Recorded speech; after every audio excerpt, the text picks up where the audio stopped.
handling is to have super clear communication, okay? So regardless of what the maneuver is, we just have to be really clear so the whole team is pretty switched on. So let's just maybe do a little bit. Some of you might not be used to the Velocitex, and so maybe we just do a little bit of the pre-start stuff. It'll help. Some of the classes don't allow them, we allow them, so just kind of maybe what you should do, Ed's gonna run some practice races at 1.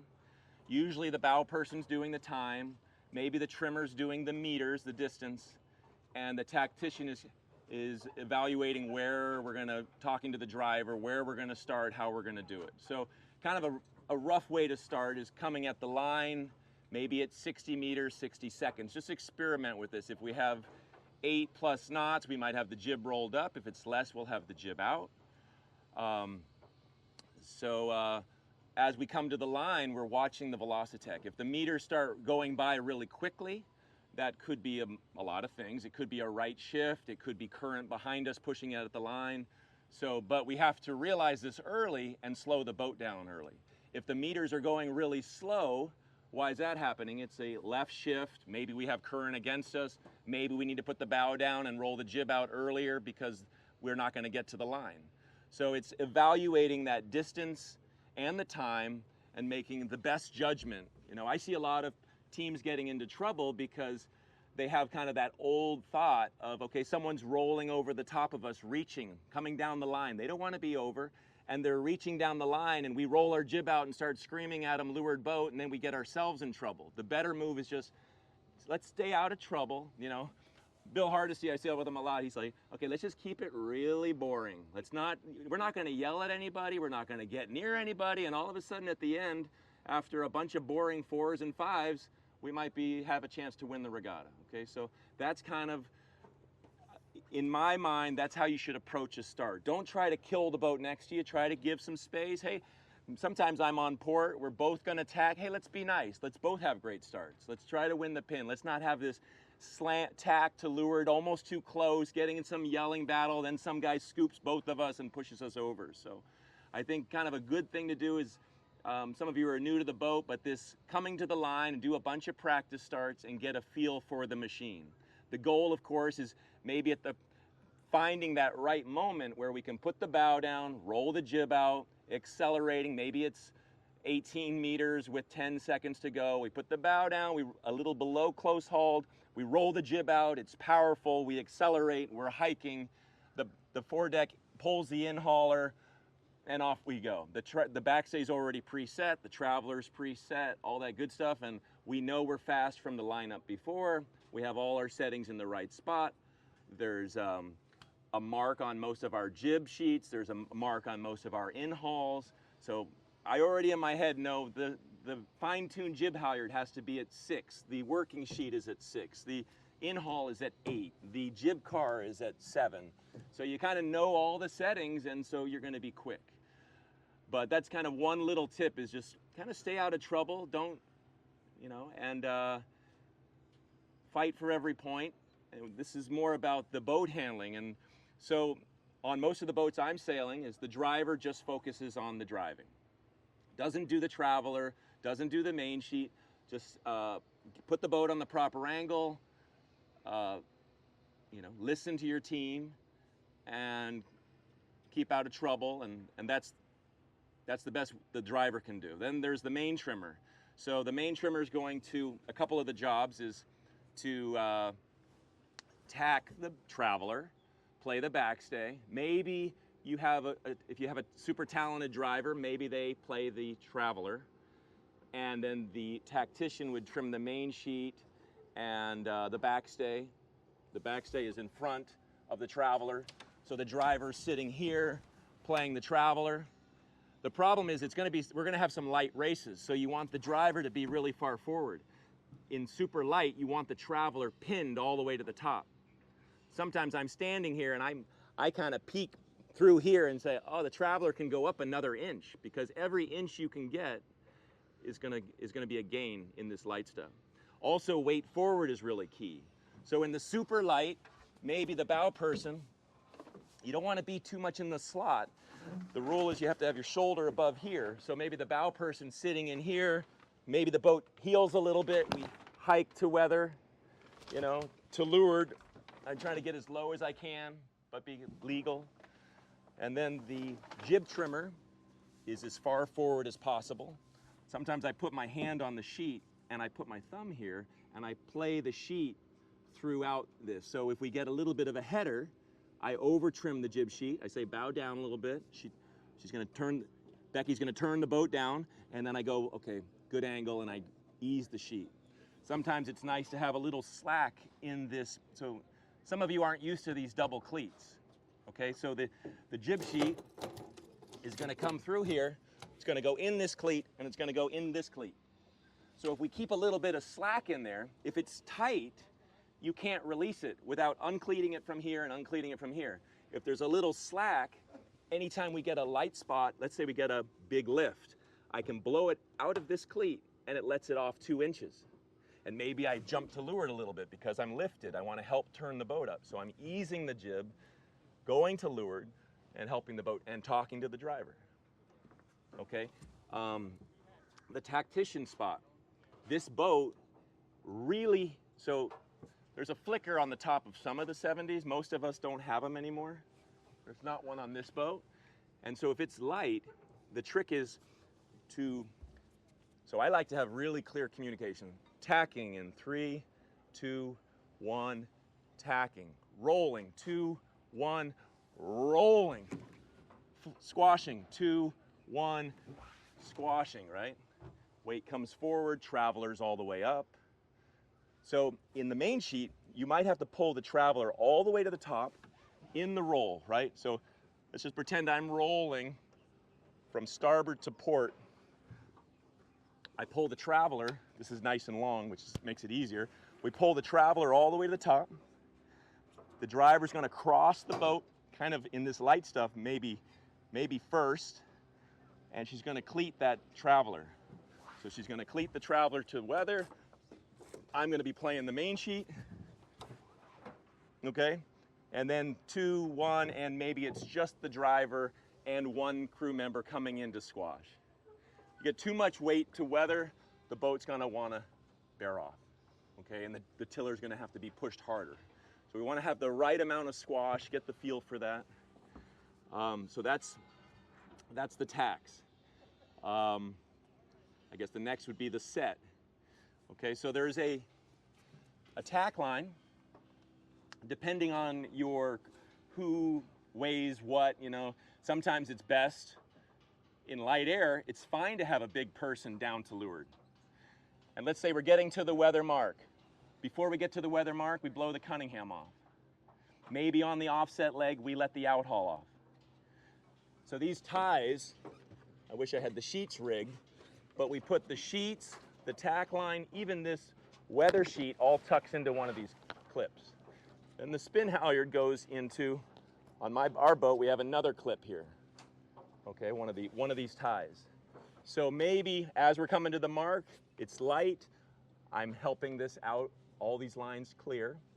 Maybe we have a clip on this side, on our boat we do. Unclip that one, unclip the halyard, help the tack out. Okay, so it's either, sometimes it's the trimmer, maybe sometimes I'm easing the jib on the offset and I'm pulling the tack out. The bow person might be pulling the pole out. Sorry, setting the tack line. So as we're pushing the tack out, I'm pulling the tack line on this far right side. And I set it so that it's shy of the final mark, which is going to ensure that you're able to get the pole out. Because if you pull it all the way to the mark, this is like a real common mistake, is you pull it to the mark or even beyond the mark, and now we can't get the pole out. We can't get the pole out, so we end up blowing the tack line, and usually it goes up 10 feet, and then it's all luffing and you're getting rolled, and now you finally get the pole to the mark. On our boat, we have a mark, not sure where it is on this boat, but he's got a mark here, and your team, if it were me, I'd probably whip a mark right here, make it red, instead of this not too visible black mark, you know, but this mark has to go below the cleat. If you don't see the mark, the pole's not out. The pole's not out, you're not going to go very well downwind. So we preset the tack. So now the hoist, okay? Yeah? Can I pause you for a second? Is there a class? The pole is very difficult to pull if the halyard's not going up. So I see like some people struggling with the pole, and what you do is just be patient. I know you want to get it out, you want to do your job great, but just be patient. And when so I ease the jib on the offset, the jib trimmer, spin trimmer. I'm the heaviest on our boat. So probably I'll hoist a little bit to leeward, the kite goes up, and on my fourth pull, third or fourth pull, that's the moment that you should go for the pole. Because the kite's like halfway out. The pole's gonna be really easy to pull out. What you can do is these last couple feet of the pole, you can put a little Vaseline on it. That'll make that last 2 feet easier, okay? So that'll help get the pole out.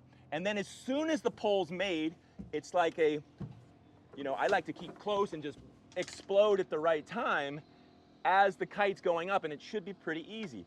Instantly cleat it, right to the tack line, and pull that last 5 inches, okay? In more breeze, you want that to be maybe this far forward of the mark. In light air, it can be this. In super light, with a strong person pulling out the pole, it could be right at the mark. But my point being, you gotta make sure you get the pole out on the first try. So you get the pole out, 3, 2, 1, hoisting, spinnaker trimmer, 1, 2, 3, pull out. As soon as and then a lot of times I see the person cleat the pole, but they forget that last 5 inches of the tack line. And then let's just say it's planing, and now we can't get it. Now how could we get it? We could take it across. I should have rigged this whole thing, but we could put it across to this cleat and step on it, and that'll get that last little bit. You know, I've seen some people put it around here, in here, and pull it this way with the pole, you know. There's a few ways you can do it. I suggest going to the lure, but really, let's just get it on the first try.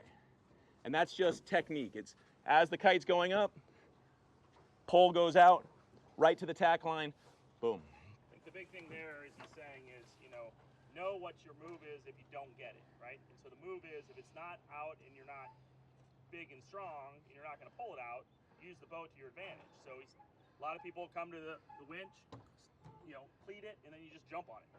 Get your 120 pounds and just jump on it, it's going to come out. It makes a big difference. Even if you are big, it's way easier. The other thing is the downside to pull out first, and we saw a lot of pull outs early with teams that were new to the boat and didn't know the rules. The other downside with breaking the rule of pulling the pole out first, yes, it's super easy to go out, but then the kite will go in the water. And so that's a big problem. There's not a lot of bow up there. So if you pull the pole out, then as you're trying to get the sail out to it, right, it's going to fall in the water, you're going to stop, and then it's going to be ugly. And it's very hard to pull the pole because you're pulling the set, like this one doesn't have a spin bag. So the kite's going to probably be on the leeward side, and you have to pull this whole thing around this corner. Instead, we just preset the tack almost to the mark, pull the pole out as the kite's coming up, and you're going to have a much better set. And the trick is to instantly make this, cleat it, and off we go. If we're planing, the jib stays out. If it's displacement, the big guys or gal's gonna pull the kite up and then maybe put a little bit of jib halyard on and roll the jib nice and easy. I see a lot of spin trimmers like rush. They want to trim the kite right away, and they do a terrible roll up. They destroy the jib, Some jibs roll up nicer than others, and they're in such a rush that they just, and they roll it up, and it's a terrible roll. And then they rush to the kite, and it's like, I've been sailing these boats for 5 years. I can handle the kite for a couple minutes, a couple seconds. Let's just do a nice roll up of the jib. Then they're gonna take the spin sheet from in the set, we'll go back a little. In the set, the tactician is going to trim the kite. So we kind of put before the start, we take the sheet and come around the winch in the cleat. So you're going to take it out of the cleat, off the winch, and be ready. The kite's going, maybe you're even easing the main sheet. Maybe some drivers are easing their own main sheet, and the main trimmer is just trimming the kite. And maybe just for 10 or 15 seconds until the jib's rolled up. Then they hand the sheet to the trimmer, and then they go weight to leeward most likely this week. We like to do, and we've had a lot of success with Peter Duncan's programs, is I struggle with the last little bit. As soon as I know I'm gonna get the kite up, I just say bow up. And Peter puts the bow up, especially in like a planing condition when you have to set and hold. You get this bow up, and if we can turn up before the other boats, we're gonna have a higher lane and they can't defend. If we're planing, you just have this high lane. They don't want you there, but if they come up anymore, they're gonna flip over. So you just roll boat after boat after boat by having a great set. So when as we're pulling the kite up, I've pulled 4 poles. I know I'm gonna get it on the next pole, bow up, and I just struggle that last little bit, and we get it up, and Becky's turned the bow up, and we're planing, and off we go. So a lot of people will put kind of a line, another mark that's like almost there, but you can sail with. So maybe like a meter from the top.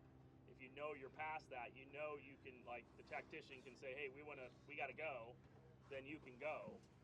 So that's kind of a nice thing to have as well sometimes. You know, and sometimes, you know, maybe you have a bright green mark, and as that comes out, I know I'm a meter from it, and then I have a bright orange mark at the made mark, and I just bow up, but I kind of just know it from so many years of doing it. It's muscle memory, like on the 3rd pole or 4th pole, I'm like, bow up, and we turn up. A common mistake is over trimming the spin sheet. You over trim the spin sheet, the kite's powerful, and I can't get the kite all the way up. So maybe you want to be kind of a little bit on the east side, because really you want to get the kite up, the pole out, and the tack line made, right?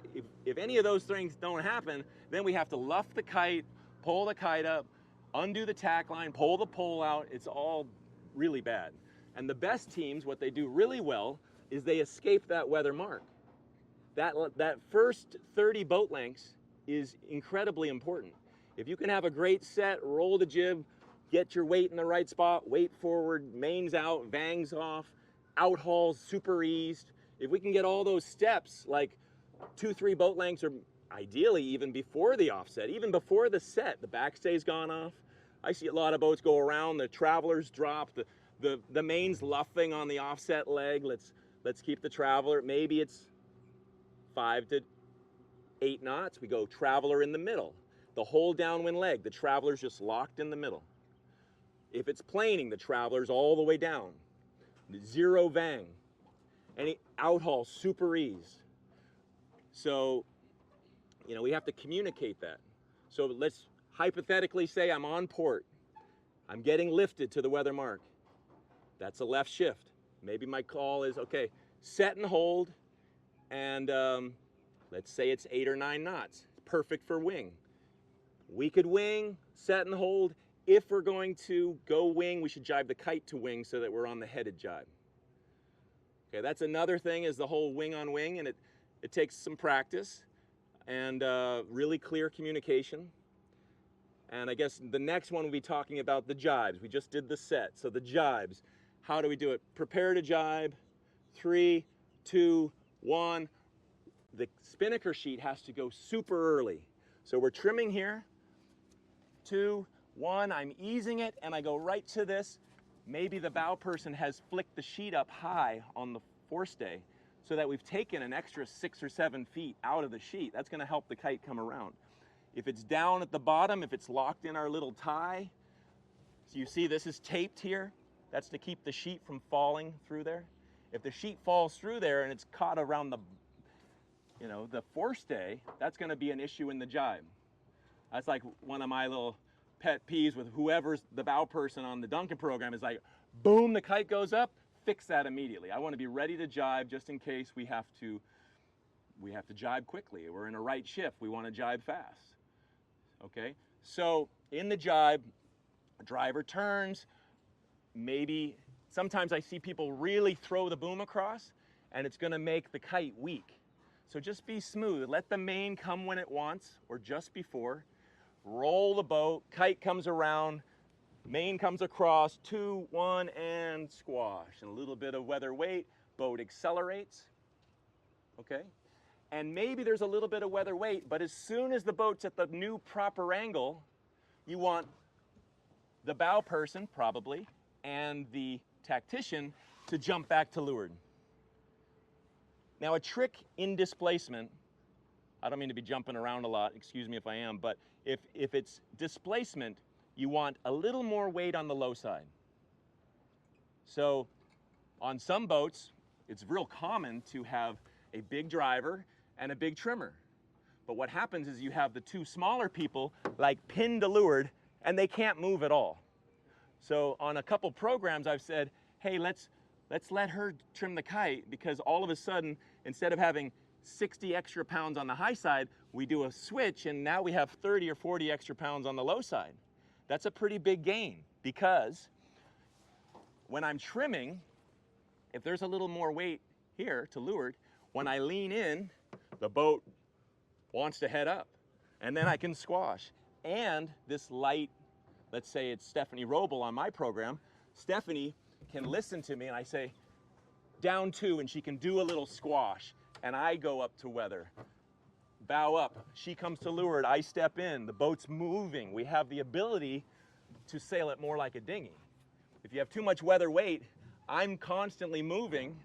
If I, sometimes when I sailed with, in the past, let's say Joel Ronning, he's 200 pounds, I'm 190. We had Victor to leeward and Hardesty to leeward, that was less weight. And the bigger trimmer, we have to consciously be more to leeward so that we have the ability to move. But if there's like 2 trimmers and they're kind of equal, maybe we say, okay, you're trimming in the planing and I'm trimming in the displacement. So if it's 5 to 9 knots, you might say, hey, let's have, maybe she's a little less, or he is a little less experienced, but the weight is in such a much better spot with the weight to leeward. So we talked about the jibes. Now there's the wing, okay? The wing's pretty tricky, and you have to, there's some boat speed numbers that you should kind of know. It's like, if you're doing over 6 in displacement, you can probably wing. If you're doing over 9 and 8.5 in displacement, you probably should be planing. If you're doing under 5.5, you should probably be getting out of wing. So there's some numbers and you kind of get a little feel for it.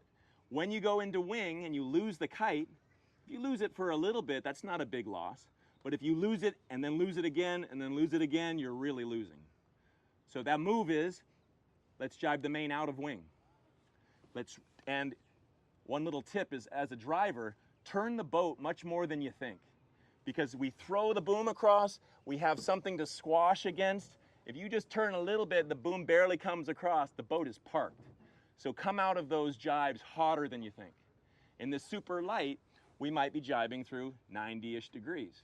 So maybe as the driver, there's land everywhere almost out here, so just look down the traveler. Okay, I'm gonna jibe, and that's pretty much what I'm gonna go at, 90 degrees. Okay, super light, maybe I'm even gonna turn 110. I gotta turn beyond that. So you have a little bit of an idea, and sometimes you can be looking at other boats ahead of you and their angles, but you wanna come out higher than you think, out of jibes, out of wing, all that stuff. So let's say the wing, prepare to, it's gotta be super clear communication. Sometimes a tactician just says, okay, let's go to wing. I'm like, okay, there's 2 ways to do that. We can jibe the kite to wing, we can jibe the main to wing. We're in a header, let's jibe the kite to wing. So prepare, we're just sailing in displacement. We're doing over 6 knots. It's 9 knots a wind. Okay, perfect wing. We're in a header, jibing the kite to wing. 3, so the driver, so let's just say we're on starboard here, and I'm like, okay, get ready to wing, jibing the kite to wing. We come to weather, we rotate the kite. We have to, Erica, you're gonna have to turn the boat more than you think. You're gonna have to go by the lee. The boom is gonna wanna jibe. You're almost doing a jibe without the boom coming across. You go by the lee, you rotate the kite, it's gonna pop, completely fill. As soon as it pops, Becky, what are we gonna do? We're gonna head up a lot because we've gone by the lee. So we're by the lee, now we have to head up 30 or 40 degrees. And the goal is for the Windex to be pointing pretty much at this corner. okay? And if the trimmer's really great, he or she's looking up at that pretty frequently, and we're having this little bit higher angle. Now there's someone, the bow person, we're in wing, and he or she's looking back, calling the breeze. If it gets lighter and bumpier, we need more weather weight. If it's getting flatter and breezier, we can sail the boat a little more flat. What's the trick to not lose the kite? Having the boat heeled to weather enough. Because as the boat gets flat, what does the clue want to do? It wants to fall into the middle of the boat. So when I get in trouble, I say, I need a little more weather weight, more weather weight. Stephanie's probably holding the boom out. Steph, I need you to come to weather a little bit. And as it gets more stable, we can sail the boat more flat. Obviously the rudder pushed away with all this heel, because the heel makes the boat want to turn down. The rudder's making the boat go straight by pushing on it. That's not fast, but that's faster than losing the kite.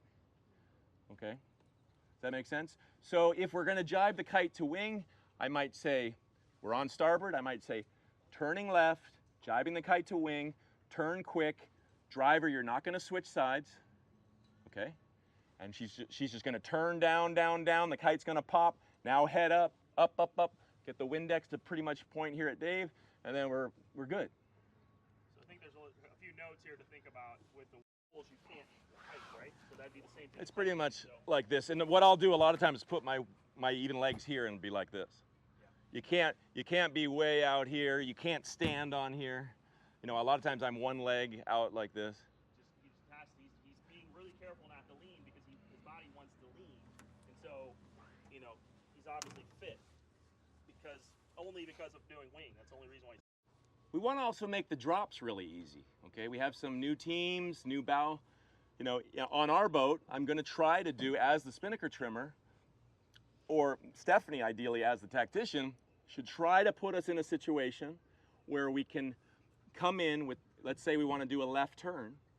I want to make it as easy on Elizabeth and Hannah as possible, so I want to have the kite on the left side, the main on the right side. We're going straight in left turn. That's super easy. And then the kite, let's just say we're coming in straight to do a left turn. The kite is right there, right? So the bow person goes over the lazy sheet, grabs the foot as far forward as possible. As soon as they have it, they say, I got it.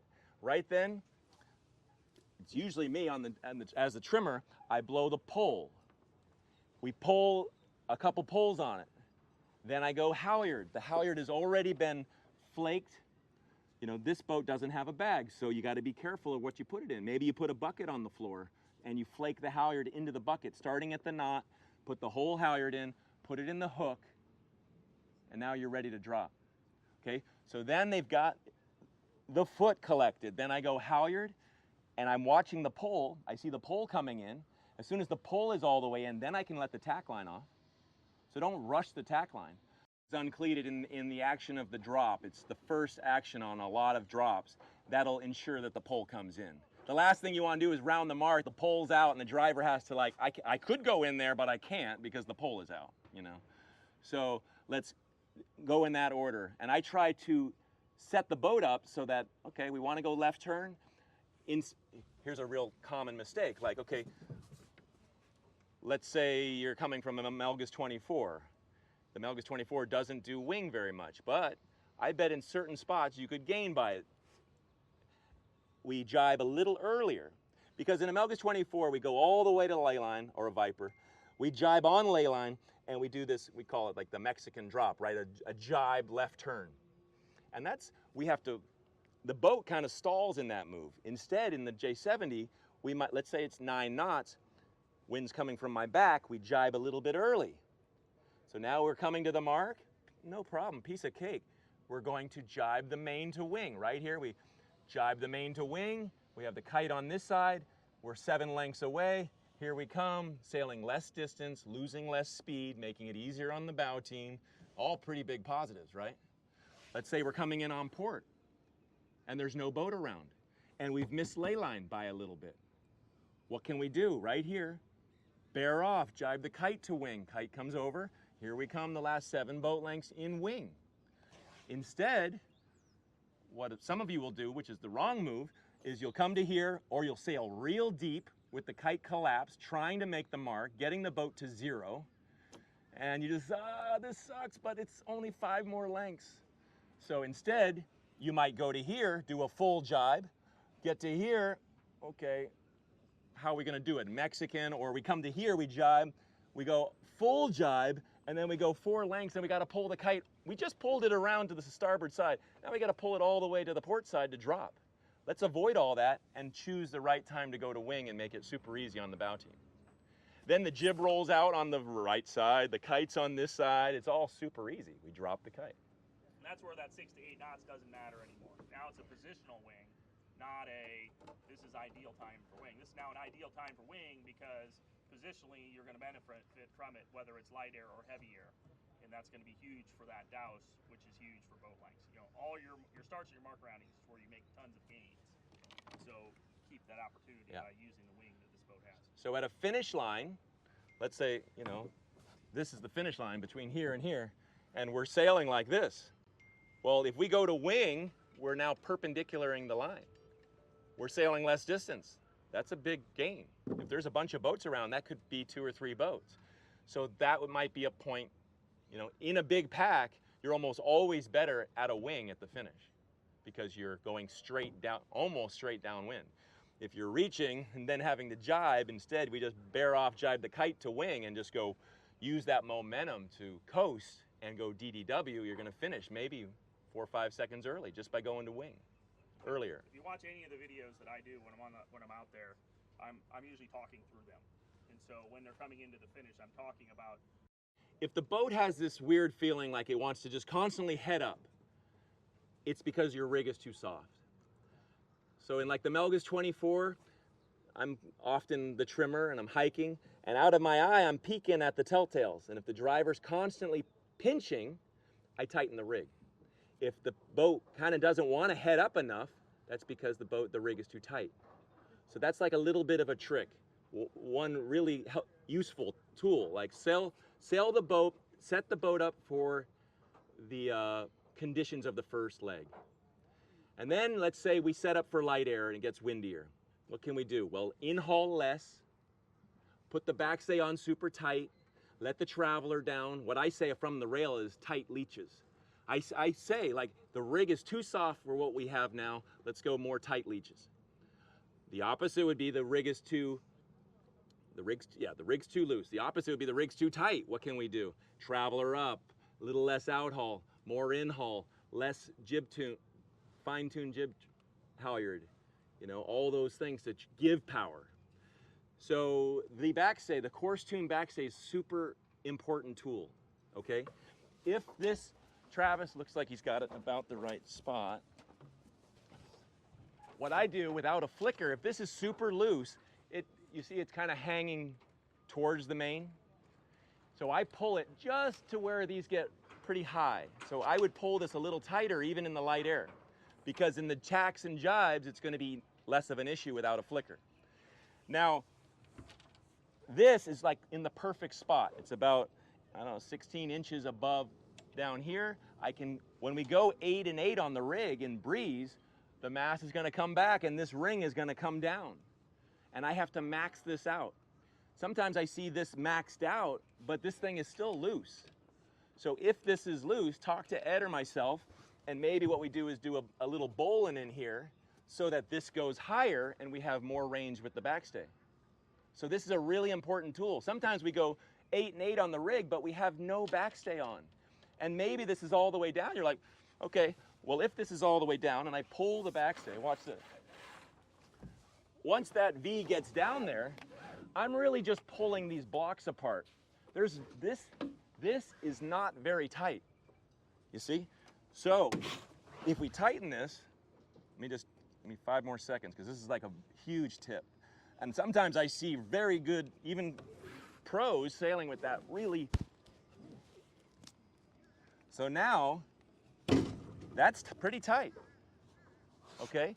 And now, when I pull this on, would you please? This is a little on the short side. Okay, So now, that's tight, okay? Look at the distance difference. He went from 16 to 8. He didn't go very far, but that's a huge difference. So then, in the old days in San Fran, Hardesty would pull that on as hard as he can. Now we go downwind, we're planing. It's my job as a spin trimmer to ease that off because Billy's back there. I'm like, whoa, boom! I mean, it's tight. And I'm doing it with one hand, so you got to be careful because that's got a lot of load. But my point being is if you're overpowered, quickly go to too tight on the rig. Don't just follow the guide. Let's say, okay, a couple of these all-lady teams are 660 pounds. You're very light. You really should be closer to 730. So instead of being just looking at the tuning guide to say 12 knots, that's 3 and 2 up, say we're pretty light. Let's go 2 steps above that. Okay? So that's all I have. Thanks for coming. And if you have any questions out there, feel free to ask me. If you have any questions too, if you can Sure. put them on that event.